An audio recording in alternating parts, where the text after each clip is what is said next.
Before James Cagney was dancing down the stairs or calling people dirty rats. Come out and take it, you dirty yellow-bellied rat, or I'll give it to you through the door.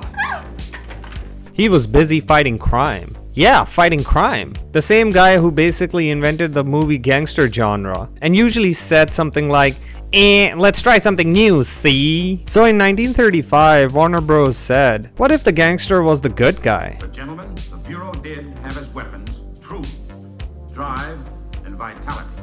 It's like if Tony Montana joined the DEA, or if Walter White went back to teaching chemistry with a gun. See, the early 1930s were full of gangster movies, all starring James Cagney blowing people away and calling it a Tuesday. But then the government was like, hey Hollywood, maybe stop making criminals look so cool. So Warner Bros. Probably went, fine, Cagney can still shoot people, but now it's legal. Enter G-Men, a 1935 movie where James Cagney goes from a small-time hood to a government agent faster than you can say Federal Bureau of Plot Convenience. And honestly, this movie has everything. Tough guys, typewriters, Tommy guns, and moral lessons if you want to shoot people for the right reasons. It's patriotic.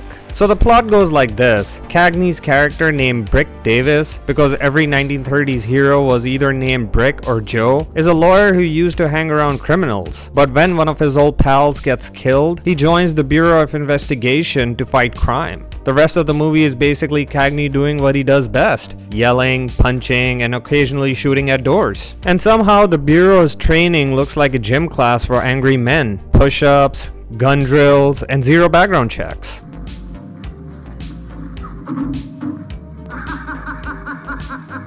The funniest part? Every single agent in this movie shoots like they're allergic to aiming. They're just unloading bullets like they're getting paid by the trigger pull. Now G-Men looks and feels like every other gangster movie, but with moral approval from Uncle Sam. Cagney's performance in this movie is, well, classic Cagney. Loud, fast, and twitchy, like a man who drank 10 espressos and declared war on crime. Every other actor looks like they were cast because of their face already having a criminal record. And of course, the women exist for only one of three purposes: cry, flirt, or get shot at. Since it's 1935, feminism is still downloading, you see.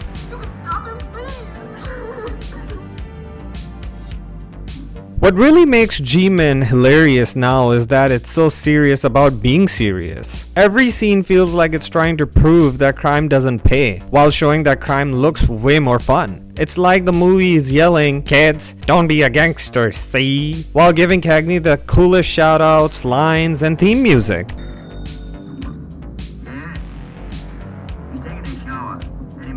It's propaganda, but make it entertaining. And of course, the moral takeaway? Violence is bad unless it's government approved. Then it's called justice, ya get me? So should you watch G-Men? If you love old school Cagney yelling at people, shooting gangsters, and solving problems by punching them, absolutely. If you're looking for a deep character development or realism, buddy, this ain't for you. But it's a fun reminder that Hollywood's idea of law enforcement reform was just switching hats. However, G-Men proves one thing. In 1935, the line between criminal and cop was about one studio memo wide. I'm Cringe Cinema, and remember, if James Cagney can go from a gangster to a G-Man, then there's still hope for you to clean up your act, you dirty rat, or at least your YouTube recommendations by subscribing to my channel.